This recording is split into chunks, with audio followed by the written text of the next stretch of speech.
Hi, my name is Alexandru Costisor.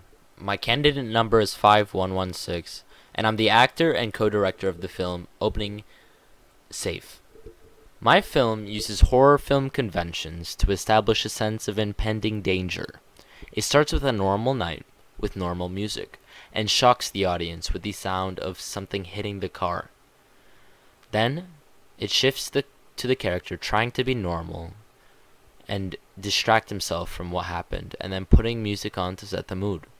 This uses the horror film convention of building suspense, as the character is living a normal life. It is always going to be ruined by something terrible. I fed into the stereotype of the very typical and normal person in my film. They don't do anything out of the ordinary. They listen to music, wash their hands, and drink water. They have no interesting life. In parallel to the ironic film title that is the staple of horror films, the ironic boring life is always ruined by some monster in horror films. I had the antagonist be unrecognizable and only a black figure at the window to build more suspense. My film represents the issue of taking things for granted and how nothing is guaranteed in life, not even safety. You can lose anything at any moment, yet we still live without regard to things that we should be treasuring.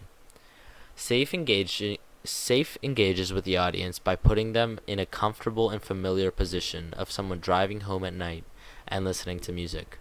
Then it builds up suspense with something hitting the car, and then a black figure at the window, and a national alert interrupting the TV broadcast. In between all of this, I used very familiar and relaxing music to set a tone contrasting the one set by the monster and something hitting the car. It intrigues the viewers through suspense and normalcy, and then interrupts this with various horror film elements. As an actual film, Safe would be distributed on Netflix, as Netflix is known to push small movies produced by small developing teams, and they can gain rapid traction. Safe could be presented on this platform and would intrigue many viewers who are interested in horror films with this opening.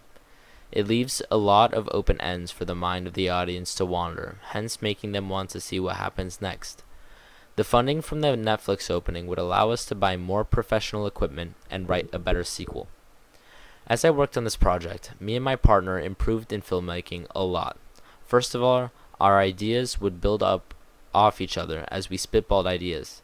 Then, our filming and acting skills improved a lot as we came across many obstacles when filming, such as interruptions, bad angles, fingers in the camera, unrealistic acting, or just getting frustrated.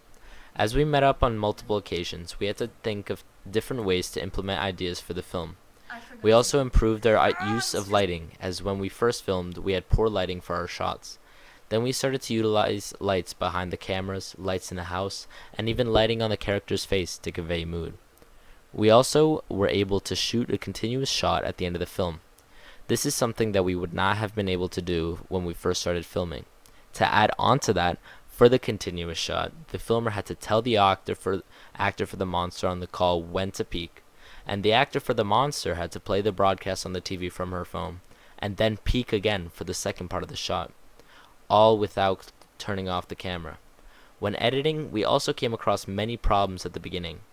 These are some of the skills that we developed throughout this project. We edited on DaVinci Resolve 8, integrating a software which allowed us to fade and duplicate audio for the film. We were able to cut different clips together to perfect the editing to set the tone for the film. We had an issue where we had talking in a shot, but we wanted the sync noises that were originally in the shot, so we copied the audio from a different shot to put over the muted film. For filming, we used an iPhone 12 Pro Max camera, which filmed in 60 FPS 4K, and a DJI-5 for camera stabilizer in our last shots. We reshot some of the shots in order to utilize the smooth shots from the camera arm. Our continuous shot was made possible with that stabilizing arm. We also used the Roku TV to broadcast a video from our phone to the TV to control it without taking the remote control out of the shot. For ideas and brainstorming, we used Google Docs to write down different ideas for the film.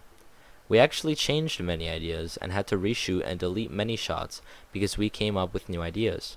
In any film, music choice is very, very important for setting the tone. What we decided to do was get very normal and innocent music to contrast the horror tone of the film we were trying to convey when the music would cut off or be interrupted by the hit. To get that music, we used YouTube and other royalty-free websites. Despite many obstacles, such as my teammate being sick and not being able to film or edit for days, or not being able to decide on what to shoot, I believe my film came out very nicely and very professional. We were able to put together shots and edit it well in order to convey a very, very strong tone for a horror film opening. Thank you for watching my CCR.